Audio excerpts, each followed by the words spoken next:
Welcome to Allie's Attic Show, where you never know what kind of surprise you'll find in my attic. I'm your host, Allie, and today my guest is a singer-songwriter, multi-instrumentalist, known prominently as the lead vocalist-guitarist for platinum metal band Britny Fox, but he's also a solo artist. Please welcome Tommy Paris. Hello! How you doing? Good, how are you? How's it going, Allie? Good to see you. Yeah, good to see you too. I actually get to see you. This is cool. So you're touring right now, right? You're in a hotel room, I'm assuming? Yep. We're in Washington State, playing at the casino. Let me make sure I pronounce this right. Hold on. That chair looks really comfortable, by the way. Thank you. You're welcome. And then I have a question, because there was something about being lifted up to somewhere. Yeah. See, I do look. I do read. It's so funny looking for The name of the hotel, and it's nowhere. the name of the city that we're going that we go to that we're actually in. It's a casino. It's called Snoqualmie. I think. Snoqualmie. Have you heard of it? Yeah, I have. Okay. We're at the Snoqualmie Casino at the outdoor venue. Oh, okay.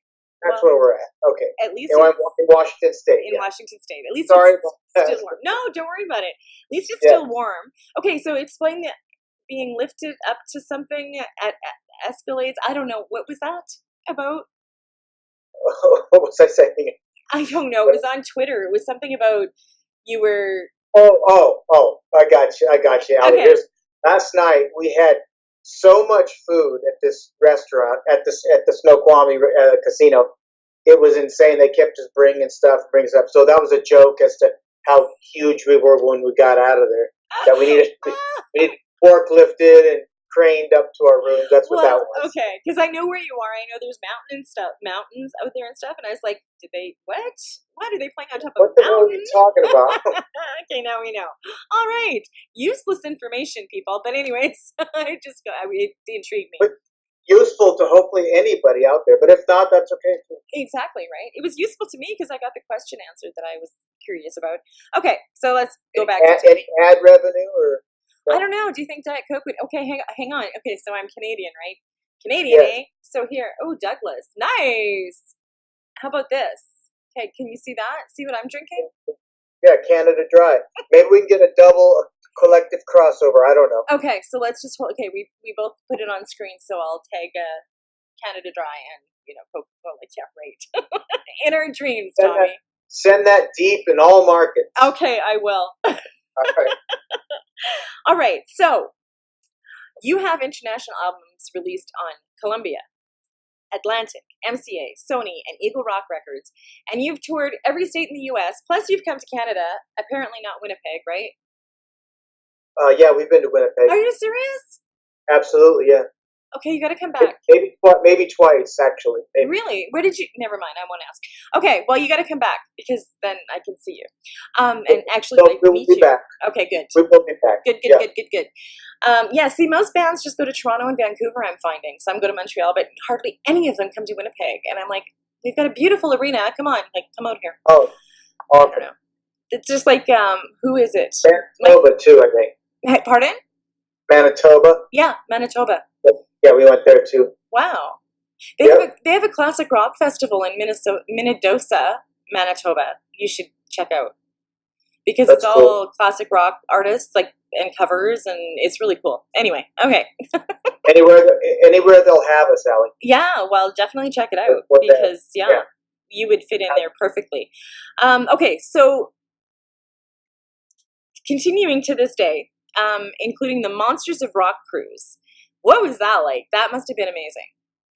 That was awesome. It was, first of all, there were a zillion bands on there that we like, and it was just an honor to be on it. It was so great. It was just phenomenal. And 3 days out on the ocean, it was different. That was the first time I've ever been on a cruise ship. Wow.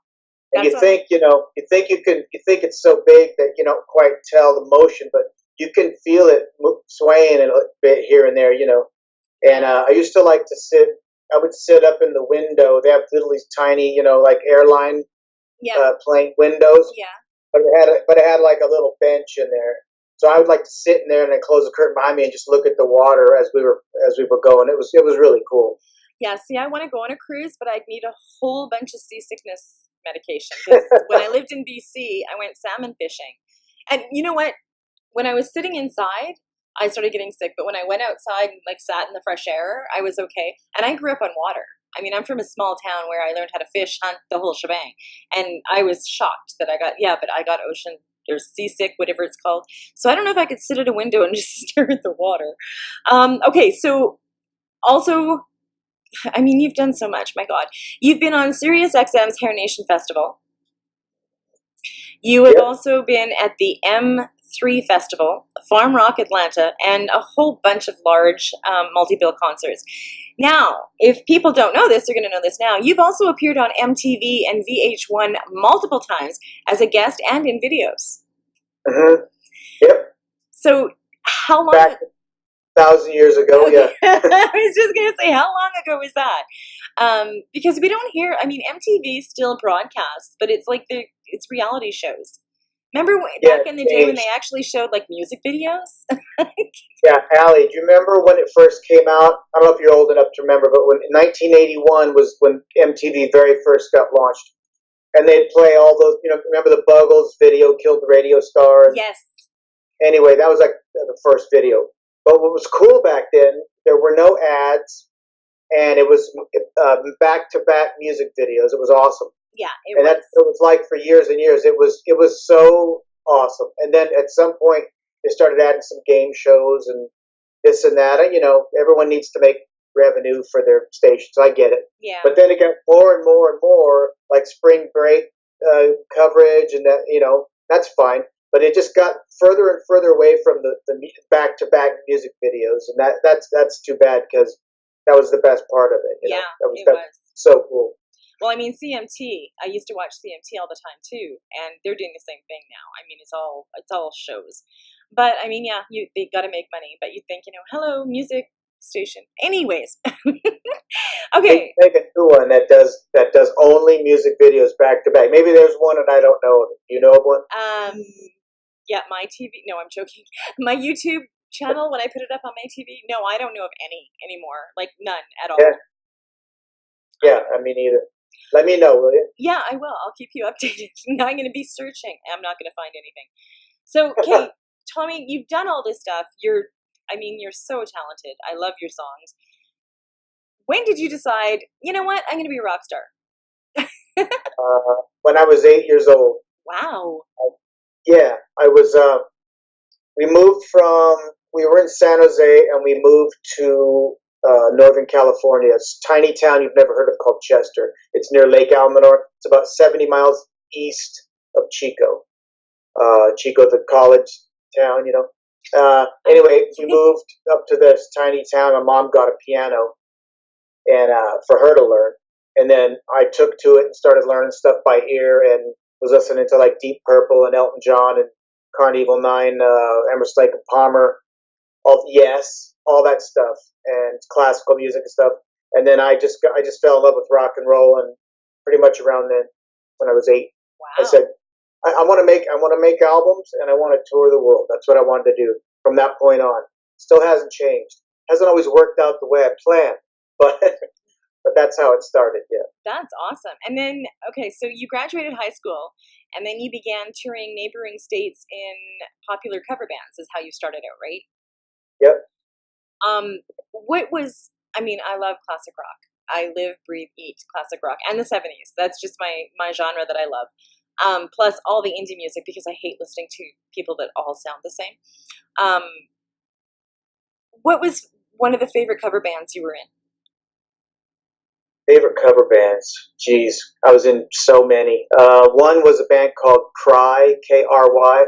They actually relocated to Seattle. I think they've been here ever since like '87.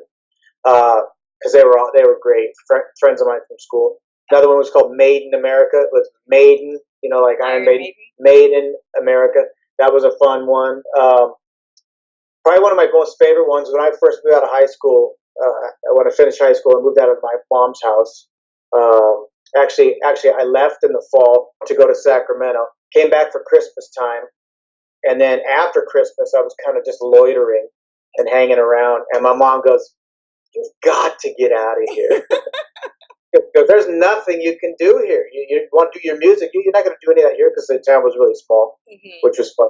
It was funny to hear her say, she was kind of blunt, she's like, you gotta get out of here. Anyway, so what was the original question? What was your favorite cover band? You're saying one of your favorites was, yeah. Okay, so I got out.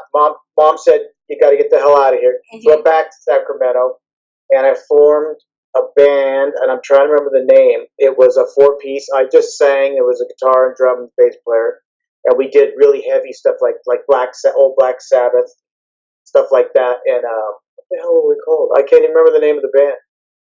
It was a semi, not devilly, but semi, dark type band, and we played a lot of old Sabbath. Whatever the name of that band was, I can't even remember the name. That was the favorite one. Cool. That's the one. Okay, so you've also performed as a drummer-singer in country, rock, and punk groups, most notably with Chris Cale, and now this is one of my favorite bands, Five Finger Death Punch, in the Las Vegas-based The Utmost. What is that? We had a band. It was a buddy of mine, Don. He sang and wrote all the songs. He kind of sounded like a Billy Joe Armstrong, and he wrote songs similar to Green Day. Okay. But they were a little bit different, a little more poppy. Okay. And he's a really talented guy. Don Feoro was his name. Donato Feoro. Just phenomenal. Anyway, I hooked up with him. I loved his songs. So I played drums with him. We had a different bass player and another guitar player. And then we went to a 3-piece group. And that's when Chris got in the band. And so it was me, Don, and Chris. And Chris was just, he's insane. He's a nut. And he would always make us laugh so hard when we were playing gigs.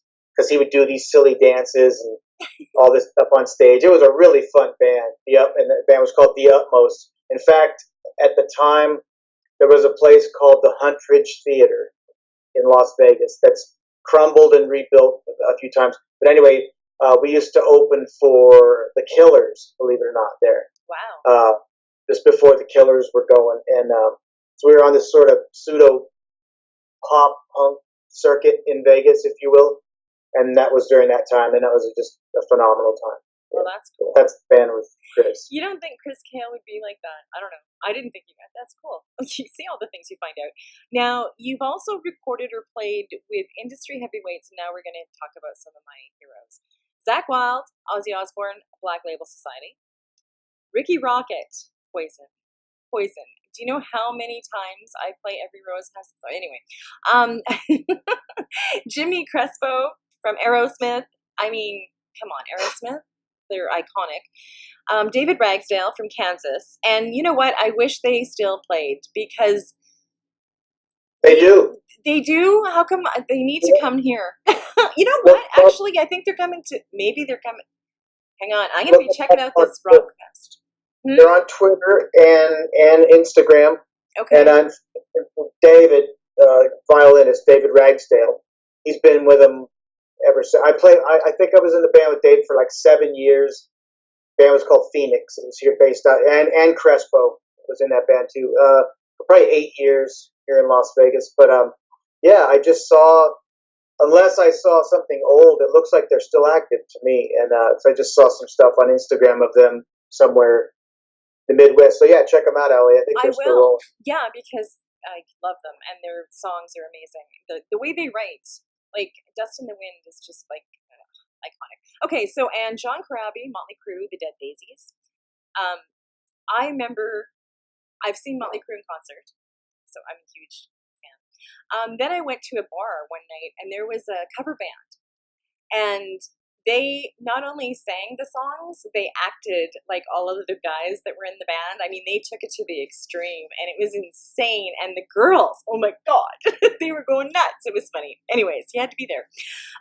You've also been the bassist vocalist for renowned Las Vegas casino headliner Phoenix, who you already just talked about. and also the keyboard vocalist for Count 77, featuring Danny Count Coker. Am I saying that right, Coker? Yep. Okay. From the History Channel's hit TV show Counting Cars. Yeah, that's where we're at right now. As a matter of fact, we're playing a show tonight here in Snoqualmie, Washington. I hope I'm saying it right. You're gonna get so mad at me. You are saying we're playing tonight at 8 o'clock at the outdoor venue. It's gonna be a lot of fun. That's what I'm with here with Count 77. Really, eh? Okay, so is he as cool as he looks on TV? He's the exact same person in real life as he is on that show. Really, It's eh? incredible. Yeah, not a single thing different. Wow. Well, He is that guy. Tell him I say hi and tell him he should come on my show. No, I'm joking. I love Counting Cars. I'm just putting it out there. I watch car shows. Every guy thinks I'm weird, but that's besides the point. So okay, now you're kind of like branching. Like, how long have you been doing the solo thing? Well, I've been messing around with it forever and ever and ever, but it was always something else that came along. So I have a couple sort of independent solo albums that come out years ago, but Britny Fox thing would come back around, and so I would shelf that stuff and go back out and tour with Britny Fox. So I've been working on it, and finally I got an album of stuff, which is the Tommy Paris Band, that I just absolutely love. I finally got some stuff. I took some time off from writing. I was just not inspired. Then I would just sit with my guitar and my amp going and just record really rough demos onto my phone, just guitar riffs, no songs, no lyrics, and I came up with some stuff. It was like being a radio receiver. Stuff was just coming to me like, did I write that? Like, it sounds like something. I'd ask people, hey, does this sound like I nicked this off something? Like, no, it sounds unique. So, but anyway, this record, I got to the end of it, and I'm like, this is the most favorite thing I've ever recorded or written, and this record is as independent as it can get. I wrote it all, recorded, engineered, produced, and so it's 100% mine, and I couldn't be happier. I've written other stuff before and just shown that besides Britny Fox things coming around, I end up hating everything I write. I write it and I get this new CD, and this never happens. I will actually put it in and listen to some of the songs on it, which is rare because I never do that with my own stuff ever. There might be one song on the Britny Fox Bite Down Hard album that I'll actually still put on to let somebody hear, But as far as everything else, pretty much once I've done it, years later, I just usually hate it. I'm like, Kevin never listens to it. So it's incredible for me to actually take this new CD, and I'm not kidding you. I'll actually listen to a few songs on it and crank it up, and I get jacked up. I'm like, well, I'm really excited about it. Really excited. Awesome. And other people have had that same reaction to Down Down and Make It Fit or get probably the most attention. But some DJs have put on Down Down and they're going, and they're whatever they're expecting. I hear them, talk to them while they're here. They're like, man, I hate everything new I get. I can't stand it. And this came on. I was like, yeah, right on. It's like more straight ahead rock and roll, hard rock, heavy rock / metal-y. And they're way into it, and like they got the same reaction that I got to it. It got me excited, so I figured, geez, others would get excited. Yeah, that's the most favorite thing I've ever done. This record. Well, it's a great record. I mean, the songs are amazing, and it gets me going too. And it takes me back a little bit. Like when I first started listening to your music, I mean, I could hear a little bit of GNR because you bring that kind of element to it, and then a little bit of Helix, and you bring that kind of element to it, and it kind of like it is rock and metal all combined. And I can't, you know what though, when you were saying that you couldn't, you hated it I can't listen to my own voice. Like I don't listen to my interviews after I'm done. I mean, I edit them and then I'm done. I can't listen to them because I think I sound awful. And I was a radio announcer for 18 years and I could not listen to myself because I think I sound awful. So I know where you're coming from. But yeah, there's one song, I'm going to talk about it, that just, oh my God, Tommy, it's amazing. We need more of you out there because if you listen to music now, especially on the radio, that's what is missing is the rock. And that's what you're bringing to the table. And seriously, we need more artists like you. Like, Seriously, I don't know how somebody has assigned you and made you like, I don't know. I mean, the sad thing about the industry is if you are a signed artist, they want you to play what's selling. So then all the artists tend to sound the same. And there's no variety. There's no nothing. And this pop stuff and singer-songwriter stuff that's kind of like Shawn Mendes and Ed Sheeran and Adele and, all that. And it's no offense to them. They're talented as hell. But they're being told, okay, do this, do this, do this. Yeah, they have a formula that sells, and they just regurgitate it until it stops selling. Exactly. And then they move on to the next abomination. Exactly. I mean, it was the same thing, Ali, that happened in the 80s. It started with about 1983, where it started getting glamoury, and when Bon Jovi came, and the hair got bigger, and then it was cool. But then record companies kept pumping bands out. In fact, I was in one of them, But see, Britney Fox got a deal. It was a little more organic. No one put them together, but it was happening a ton. And then finally, when Nirvana happened, it was just time. It was so people were just like, we've just seen this to death. So I understand why that happened, but they do that every time they get a trend. As soon as Nirvana was big, they started doing groups that sounded like Nirvana and pumping them out, and then eventually, move on to the next thing that sells, and et cetera, et cetera. And I get it; it's a business; they got to sell records. But earlier in the '70s, Tom Petty was great. Yeah, I'm so sad. When he's awesome. But when he was on the Rock and Roll Hall of Fame, and I don't know if he was inducting someone or if he was accepting for his. But either way, he goes, it's really sad the way the music industry is. He goes, because back in the '70s, they used to give you 3, 4, 5 albums to get your shit together and figure out what you are as an artist, and sometimes it takes you a few records. Bands they'd make a record, they'd go tour. There was no MTV. This back in the '70s. No MTV. So to get their music out, they had to play live, And he said, yeah. He goes, I never would have happened if it wasn't the '70s, because they gave me, a few records to get it together.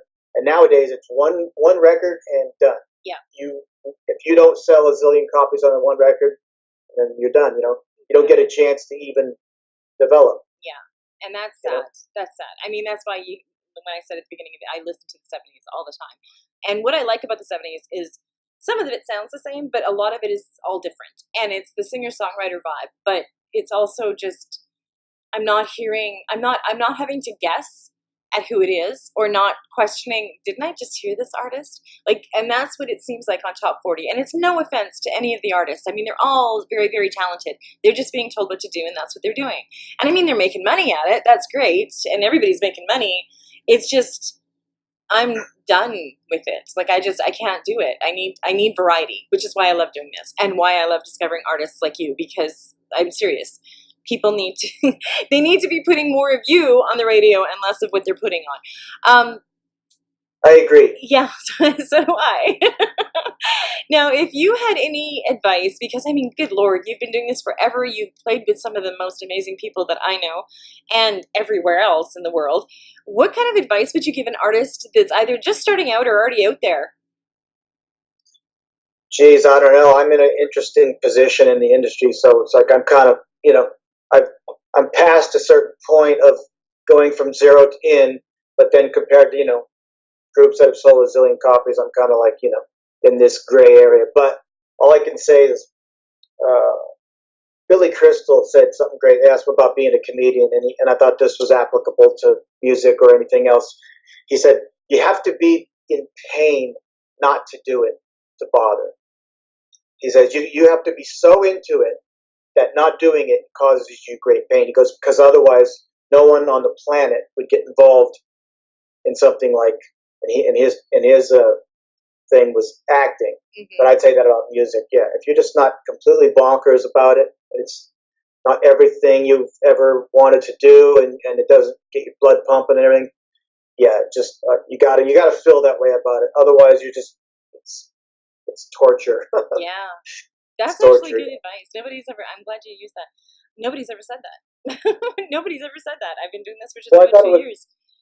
Yeah, Billy Crystal. I thought that was so perfect. It was like, yeah, you would have to be in pain to not do it because otherwise, why would you subject yourself to the? I mean, it's just a ton. You get a bazillion no's and one yes, and then when the one yes comes along, you got to be ready to actually do something with it, with that yes. And it's so not only, you know what I mean. It's like it's tough. Yeah. It's very tough. Yeah. But I would say just keep kicking ass.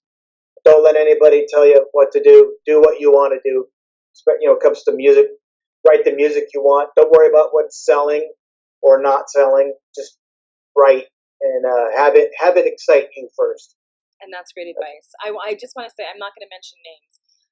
A big artist that is a judge on a big music themed show, whatever, has given advice to a couple of the people that kind of worked with him. I'm trying to word this carefully. He told them not to ever sign. And he's a big artist, and he's signed. He's told them, don't sign. Keep your creative independence. And it blew me away when I heard that. So it kind of goes along with what you're saying, like be you. Don't be anybody else. So I'm glad you said that as well. What 2 songs are we going to hear from you? Down, Down, and Make It Fit, I believe, if that's what we got queued up. That's what we got. Make It Fit, I could listen to over and over and over again. And it takes me back to when life was a hell of a lot more fun. I don't know. I guess maybe because I'm old now. I have no idea. Music was just, I mean, my biggest, I don't know. Music was just it. You could sit around with a bunch of people and listen to tunes and dance and, you know, have a few beers around a bonfire or whatever the case may be, go to the club. And it seems like that's dying down. And now when you go to clubs and stuff, you have to worry about people shooting you. It's just insane.